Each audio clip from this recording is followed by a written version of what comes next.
राज की जय जिनागम पंथ जयवंत हो।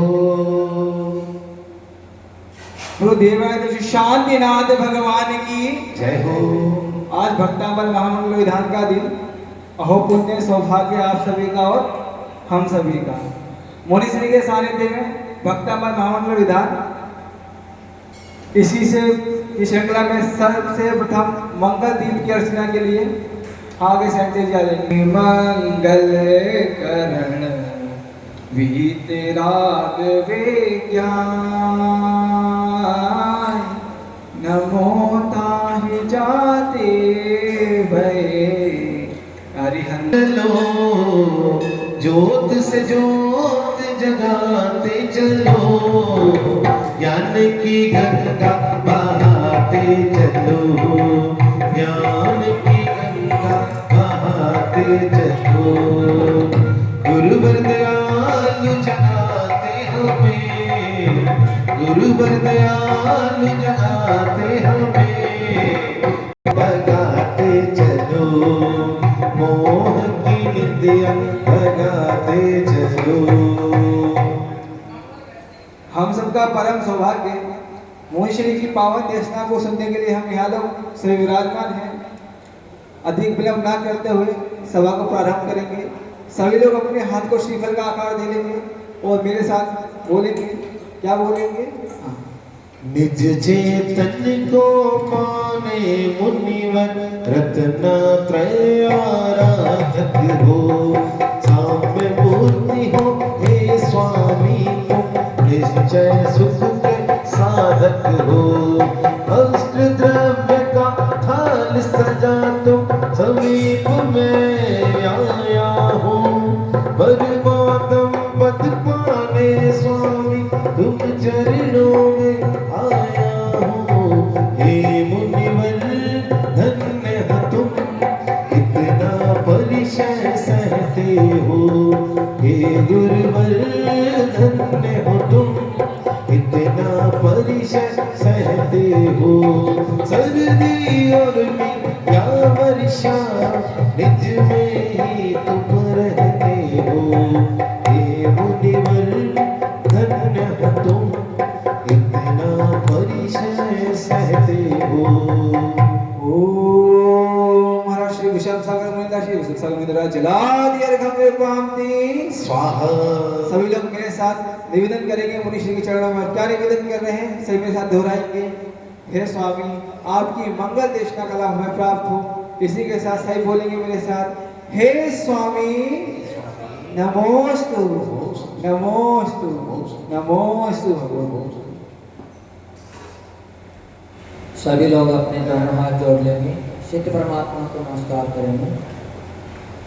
ओम नमः सिद्धेभ्य, ओम नमः सिद्धेभ्य, ओम नमः सिद्धेभ्य, ओम नमः सिद्धेभ्य, ओम नमः सिद्धेभ्य, ओम नमः सिद्धेभ्य।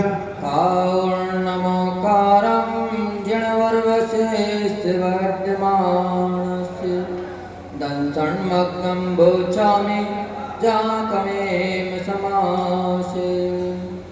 येन स्वयं बोधमयेन लोका आश्वासिता केचन वेदकारे, प्रबोधिता केचन मोक्षमार्गे, तमादिनाथं प्रणमामि नित्यं, तमादिनाथं प्रणमामि नित्यं, तमादिनाथं प्रणमामि नित्यं।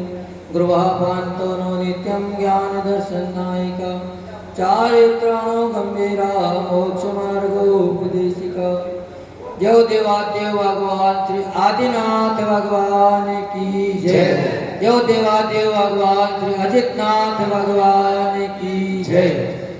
देव देवादेव भगवान श्री शांतिनाथ भगवान की जय। वर्तमान शासन नायक भगवान श्री महावीर स्वामी की जय। 2400 तीर्थंकर भगवंतों की जय। आचार्य भगवान श्री महातुंगाचार्य की जय। गुरु नाम गुरु सूर्य गच्छाचार्य श्री विराग सागर जी महामुनि राज की जय। मम आराध्य गुरुदेव जिनागम पंथ प्रवर्तक भावलिंगी संत राष्ट्रों की समाचार्य गुरुदेव विमर्श सागर जी महामुनि राज की जय। बोलिए श्री परम पूज्य गुरु श्री 108 विश्व सागर जी महाराज की जय हो। बोलिए श्री परम पूज्य गुरु श्री विश्व सागर जी महाराज की जय हो। जिनागम पंथ जयवंत हो। जगन्नाथ पांच जयवंत हो। संकट मोचन तारण हारे गुरु विमर्श की जय, जय जय, जय जय। जय। द्वादशांग का जो ज्ञाता, द्वादशांग का जो ज्ञाता, तत्व ज्ञान पटु कहलाता। मन मोक्ष स्तुतियों से सूर्यपति प्रभु के गुण गाता। सूर्यपति प्रभु के गुण गाता। त्रिभुवन चित्त लुभाऊंगा, मैं भी प्रभु गुण गाऊंगा। आदिनाथ तीर्थ से महान निश्चय उनको ध्याऊंगा।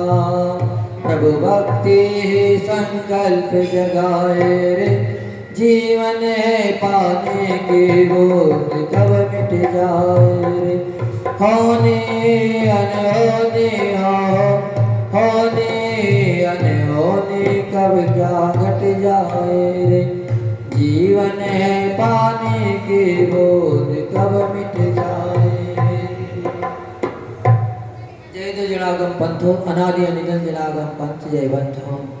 हे भव्य आत्मा, आपने सभी का महान पढ़ने का उदय है कि अपन सभी प्रभु भक्ति में प्रभु अर्चना में सतत लग रहे हैं और अपने जीवन को सफल बना रहे हैं।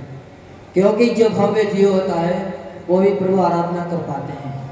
उस्मानपुर में भक्ति की बड़ी धूम है कि वह हर महीने प्रभु भगवान की आराधना करते हैं, आदिनाथ की आराधना करते हैं, भक्तामर महा मंडल की आराधना करते हैं कि हे भगवान, हमारा भी अगर कल्याण होगा तो आपकी भक्ति से ही होगा और कोई दूसरा साधन संसार में नहीं है। क्योंकि जो संपूर्ण द्वादशम का ज्ञाता है, कौन ज्ञाता? सौदामिनी। वो भी प्रतिदिन प्रभु भक्ति में संलग्न रहता है, नए नए स्तोत्र रचता है और भगवान की स्तुति गान करता है। अपने पास हो सकता है इतने अच्छे अच्छे स्तोत्र ना हो, ऐसी पूजा पाठ में पास ना हो, लेकिन भाव तो अपने भी उनसे भी उत्कृष्ट हैं। क्योंकि भाव का ही फल मिलता है, कभी शब्दों का कोई महत्व नहीं है। अगर भक्ति में आके आपने टूटे फूटे शब्दों में भी भगवान से दो बात कर ली, उनका गुणगान कर लिया, स्तुति कर ली, तो मानो आपने भक्ति कर दी। स्तोत्र करना तो बहुत बड़ी बात है। फिर अपन तो साक्षात प्रभु का स्तोत्र के माध्यम से प्रभु की आराधना कर रहे हैं, भक्ति कर रहे हैं। इस पंचम काल में भक्तामृत स्तोत्र एक ऐसी रचना है कि उसको संपूर्ण जैन समाज में हर व्यक्ति बड़े तन्मय के साथ मानते हैं, बड़े श्रद्धा भक्ति से उसकी आराधना करते हैं। छोटे से बालक से भी अगर कह दिया जाए तो बेटा भक्तामृत की काव्य का पाठ करना, तुम्हारी बुद्धि प्रकट हो जाएगी, तो निश्चित ही उसमें संलग्न हो जाता है। चाहे श्वेतांबर हो चाहे दिगंबर हो, हर व्यक्ति भक्तामृत की आराधना करने में संलग्न रहते हैं। और अपन भी प्रभु की आराधना करने के लिए यहाँ उपस्थित हैं, क्योंकि प्रभु की भक्ति ही अपने सब संकटों को हरने वाली है। भक्तामृत की अगर महिमा गाई जाए तो एक दिन में महिमा पूरी हो नहीं सकती, क्योंकि भक्तामृत की महिमा अचिंत है। उनका एक एक अक्षर बीजाक्षर है और बीजाक्षरों की अगर कोई आराधना कर लेता है तो उसमें ही निश्चित ही संसारिक सुख तो दूर की बात है, मोक्ष भी चंद सेकंडों में मिनटों में प्राप्त हो जाता है। मात्र 48 मिनट अगर कोई ध्यान लगा लेता है, एक भी बीजाक्षर पे चित्त को एकाग्र कर लेता है, तो निश्चित ही उसको केवल ज्ञान की प्राप्ति हो। फिर अपन प्रभु की नाना स्तरों के माध्यम से, नाना बीजात स्तरों के माध्यम से प्रभु की स्तुति करते हैं, क्योंकि इसमें अगर कोई कारण है तो भाव भी कारण है। भाव ही अपने को मोक्ष दिला सकते हैं और भाव ही अपने को नरक दिला सकते हैं। भगवान की स्तुति करने भी आ गए, पाठ रचाने भी आ गए, पर अगर उसमें अगर अपना भाव नहीं लगा तो अपने को ऐसी फल सिद्धि न होगा। तो भाव का बड़ा महत्व है। हो सकता है सामग्री कमजोर हो, बात कोई नहीं, चल सकती है, लेकिन भाव अपने उत्कृष्ट हो। जितने भाव उत्कृष्ट रखेंगे, जितनी तन्मयता के साथ भक्ति करेंगे, उतना ही फल की सिद्धि होगी। आचार्य भगवान मानतम साधु ने क्या लगाया, उनके पास न तो कोई साज बाज थे, नहीं से कोई सामग्री संगीत की व्यवस्था थी, नहीं सामग्री थी, मात्र उनके पास भाव थे। भाव का ऐसा प्रभाव हुआ कि वो भगवान की भक्ति में लीन होते गए और उनके सारे संकट दूर हो गए। पर अपन को भगवान की महिमा आती नहीं है। अपन तो सोचते हैं अगर समुद्र में कोई गिर जाए तो उसको मात्र कोई भी बचा सकता है, उसको बचाना कोई बड़ी बात नहीं है। हर कोई भी व्यक्ति उसका बचाव कर सकता है, नौका मिल जाएगी वो बच सकता है। लेकिन अगर संसार समुद्र से कोई बचाने वाले हैं तो प्रभाव की भक्ति है, आराधना है, स्तुति है। उसका जब आलम्बन लेंगे तभी अपन अपने कर्म का क्षेत्र कर पाएंगे और बहु समुद्र से पार होंगे। अगर अपन ने उनका अवलंबन न लिया तो किसी भी हालत में पार नहीं हो सकते। पर एक ही निमित्त से आदमी अहित भी कर लेता है, एक ही निमित्त से अपना उद्धार भी कर लेता है। भगवान अपने लिए निमित्त है उद्धार करने में, देव शास्त्र गुरु हैं अपना उद्धार करने में निमित्त हैं। पर जो मूढ़ अज्ञानी जीव होते हैं, मूर्ख होते हैं, वो श्रेष्ठ निमित्त को पाकर भी अपना हित कर बैठते हैं, मात्र क्रिया में लग जाते हैं, भावों पे ध्यान नहीं देते हैं।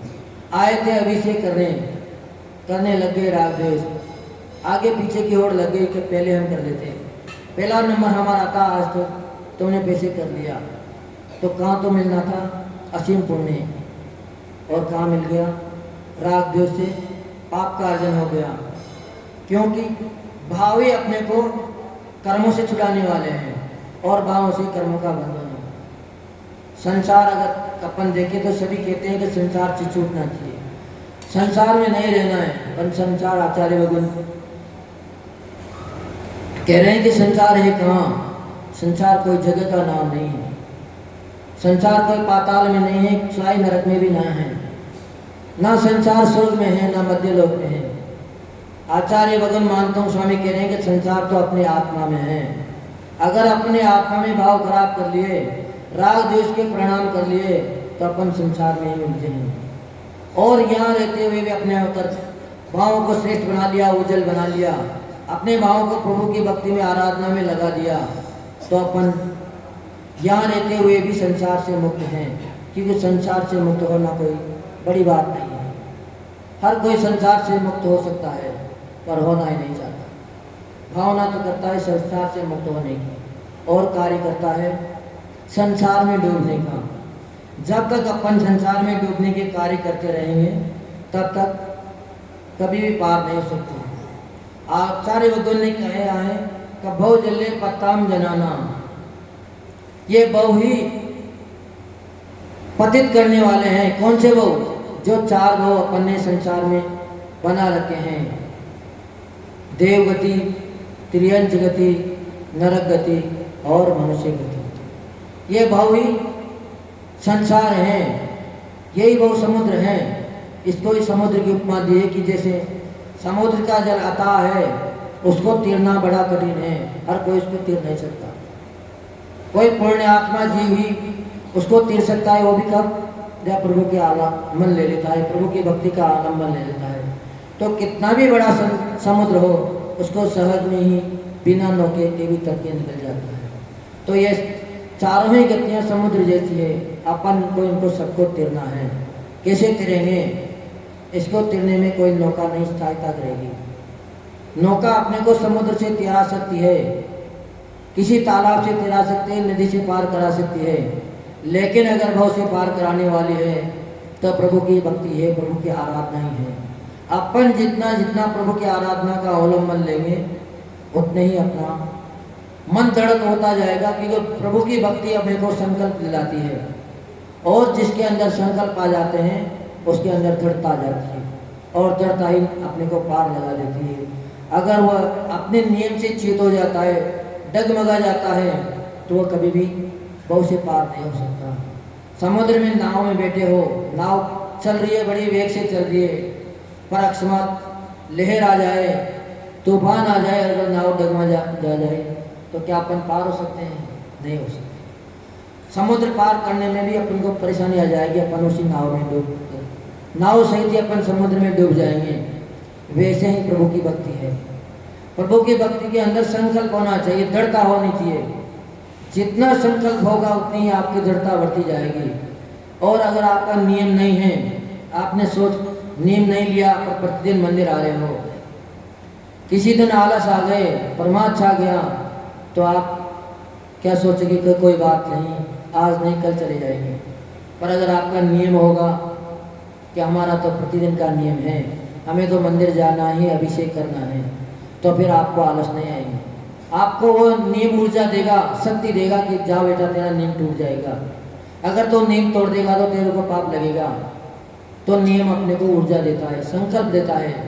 आप लोगों ने सबने संकल्प कर रखा है कि प्रति माह प्रभु की आराधना करेंगे, तो कैसी भी परिस्थिति हो, चाहे 10 लोग आए, चाहे 2 लोग आए, लेकिन प्रभु की भक्ति में मन लगा है। और संकल्प नहीं लेते तो आज 40 बार 40 महीने आपके नहीं निकल जाते, क्योंकि 40 दिन निकालना भी बड़ा मुश्किल है, 40 मिनट निकालना भी बड़ा मुश्किल है।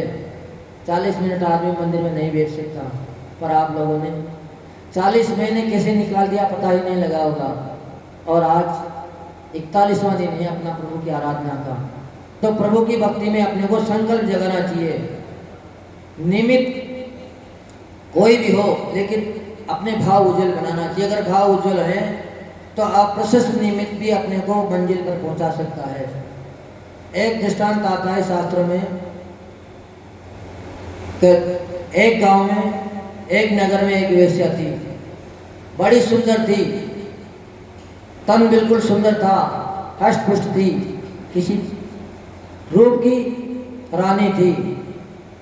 पर एक दिन किसी अशुभ कारण की वजह से उसका मरणांत हो गया। चौराहे पर पड़ी है, वहीं से निकले, कौन निकले? एक श्वान निकला। श्वान को जैसे ही उसने देखा तो भाव आ गए कि देखो ये सब लोग इसको घेर के खड़े हैं, महिला के पास सब खड़े हैं, ये तो मरणासन हो गई, मर गई। अगर ये यहाँ से हट जाते तो हम हमारी भूख मिटा लेते, हमारी तृष्णा शांत हो जाती, हमारा पेट भर जाता। क्या सोच रहा है वो? अपने पेट भरने की सोच रहा है, क्योंकि उसका चिंतन मात्र पेट तक सीमित है। साथ ही थोड़ी देर बाद दूसरा व्यक्ति आया, वो विषयों का लंपट था, भोगी था, विषयासक्त था। उसने भी चौराहे पर गया, देखा कि वेश्या चौराहे पर पड़ी है, कितनी सुंदर है। उसको पता नहीं है कि ये मरी है, जिंदी है। उसको तो मात्र दूर से सुंदर शरीर दिख रहा है। क्या दिख रहा है? सुंदर रूप दिख रहा है। रूप को देखता है, सोचता है कि अगर ये लोग यहाँ ना होते तो आज हमारी भोगों की तृष्णा मिट जाती, हम विषयासक्ति को मिटा लेते। निमित्त एक ही है, भाव सबके अलग अलग हैं। थोड़ी देर बाद एक साधु महाराज भी उस चौराहे की तरफ आए। साधु महाराज ने उसको देखा, दूर से देखते ही सोचने लगे कि देखो जीवन कितना क्षणभंगुर है, एक पानी के बुलबुले के जैसा है, कितना हष्ट-पुष्ट का शरीर है, कितना सुंदर शरीर है। अगर ये जीवित होती तो मैं इसको कुछ प्रभु के गुणगान सुना देता, प्रभु के भजन सुना देता, प्रभु के सूत्र बता देता ताकि इसका कल्याण हो जाता। पर अपन सब बड़े मूर्ख हैं, मंदिर में आते हैं, रोज आते हैं, प्रभु की आराधना करते हैं, क्या सोचते हैं कि प्रभु के चरण छू लें। हम भी रोज आते थे, तो अब तो कहना बंद हो गई। पहले रोज रोज हमसे पुजारी लोग कहते थे कि महाराज जी, सभी महाराज आते हैं, सभी कहते हैं, सभी लोग भगवान के चरण छूते हैं, आप भी चरण छू लिया करो। हम केवल सुन के रह जाते। एक दिन नहीं सुनी, 2 दिन नहीं सुनी, तीसरे दिन तो उन्होंने जो अभिषेक कर रहे थे उनको भी हटा दिया। कभी या पहले महाराज को चरण छू लेने दो। मैं मन ही मन में सोच रहा था मैंने कि कैसे मूर्ता है, मात्र भगवान के चरण छूने से हमें पुण्य की प्राप्ति ना हो जाएगी। भगवान ने जो रास्ता बताया है, भगवान ने जो आचरण बताया है, उस आचरणों को अगर अपन छू लेंगे तो निश्चित ही अपना उद्धार हो जाएगा। उनके मार्ग पर अगर चल पड़ेंगे तो निश्चित ही उद्धार हो जाएगा।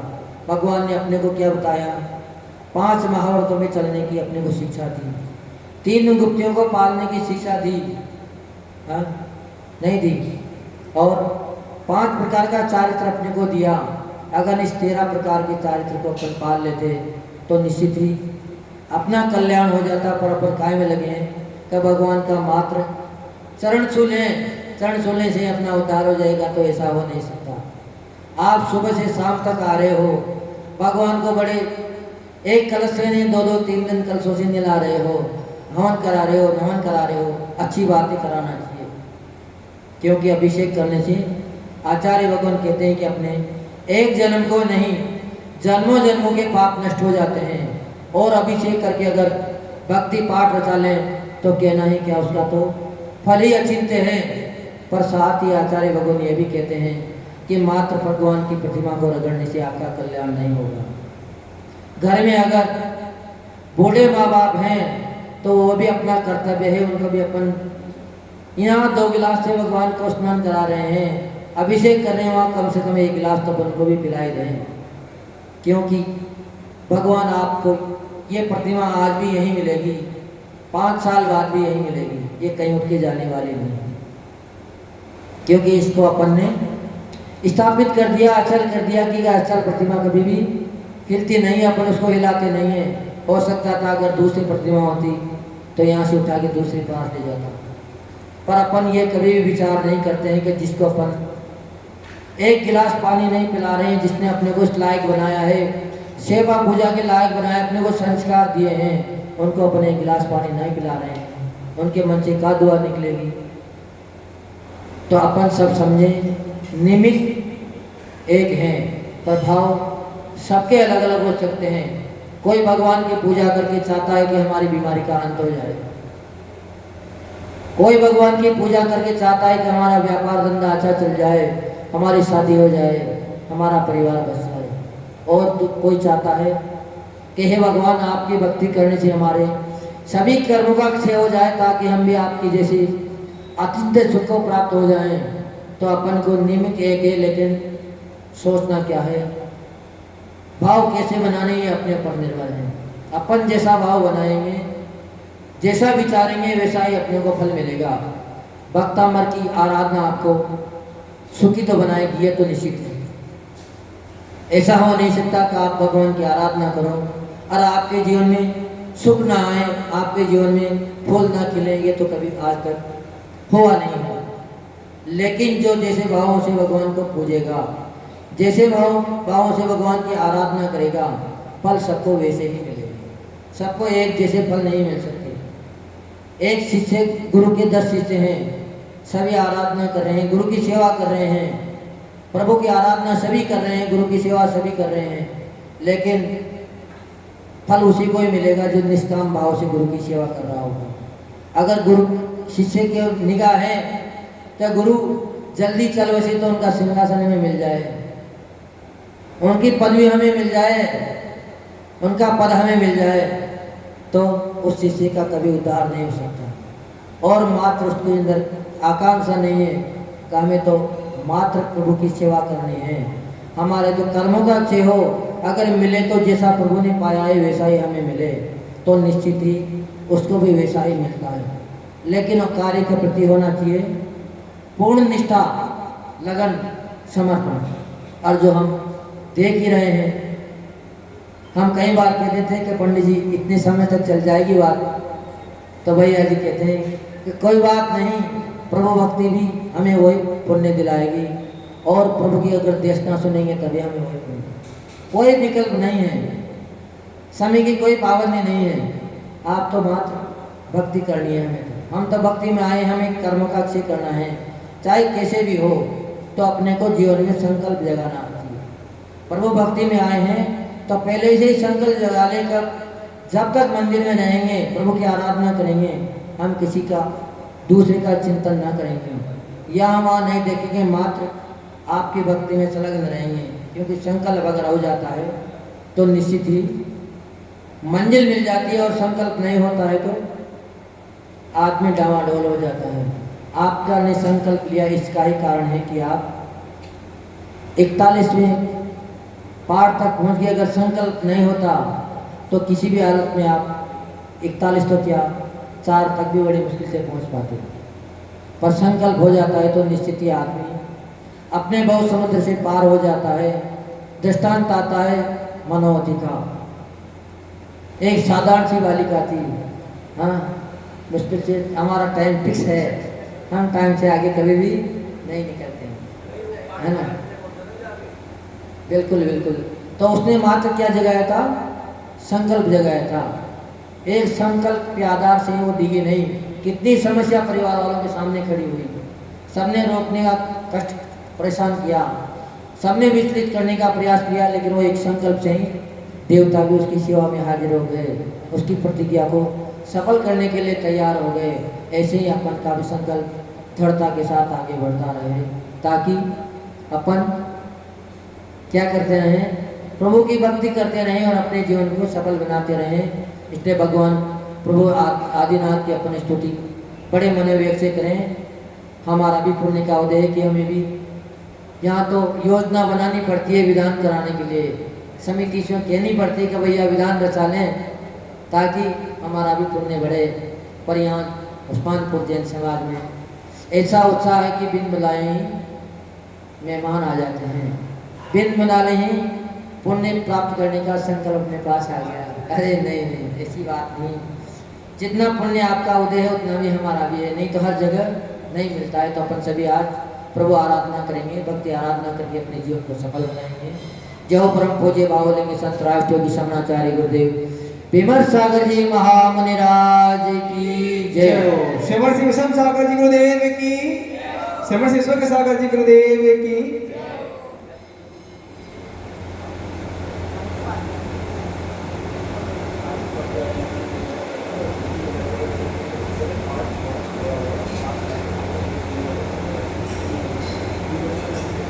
हाँ, विशेष सूचना है कि हम लोग शांति दीप रचना कर रहे हैं शाम को, वो यथावत जैसे चलती है वैसे ही चलेगी। और भक्तामृत का जो विधान है वो साइड में 5-10 व्यक्ति जो भी होंगे वो साइड में करते रहेंगे, वो अखंड ही चलेगा। भक्तामृत का विधान भी अखंड चलेगा और हमारी शांति दीप रचना भी अखंड चलेगी। भक्ति और सेठ वचन परमाणु। तो श्रद्धा भक्ता देती है। सभी लोग खड़े हो जाएंगे जिनवाणी स्तुति के लिए। जहाँ वाणी के ज्ञान से सूझे लोकालो, सो वाणी मस्तक नमो सदा देते हूँ धो। हे जिन वाणी भारती तो जपो दिल रे, जो तेरी शरणागति सो पावे सुख चैन। देव भजो अरिहंत को गुरु सेवा निर्गण, दया धर्म पालो सदा यही मोक्ष का वन। बोलो मूल वाणी माता की जय हो।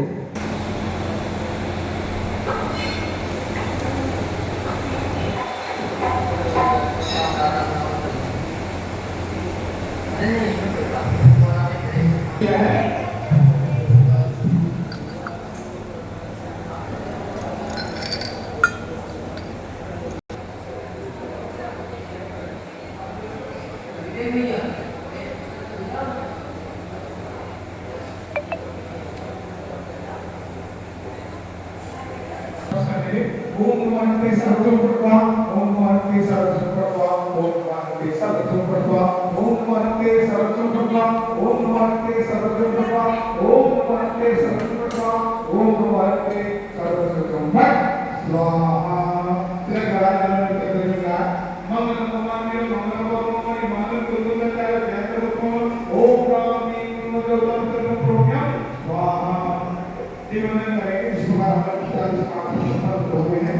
उन्हीं का आगे का किसी उत्साह से साथ अपना दोबारा से सकता हूँ कोई भी आपने किसी से ऐसे करेंगे सबसे पहले सामने उठ सकते ओम प्राणों नाम दिखाता हूँ एकांत समानक रूपक ओम ओम जय ओम सर्वम एकांत समानक रूपक स्वाहा सीधा बोलेंगे घुमाते हो ओम नमो सर्वम सप्तम एकांत समानक रूपक स्वाहा आपकी सारी मुश्किल रोटी का आएंगे आप में सीधे आपको कुछ ले लेंगे और अपना कुछ रखना है ठीक है जिसे आप पास प्रश्न है किसी भी का पूरे विधान पूरे दर्शन की तुरंत में आपका मन में जो भविष्य लगा रहे चलिए धीरे धीरे छोड़ेंगे।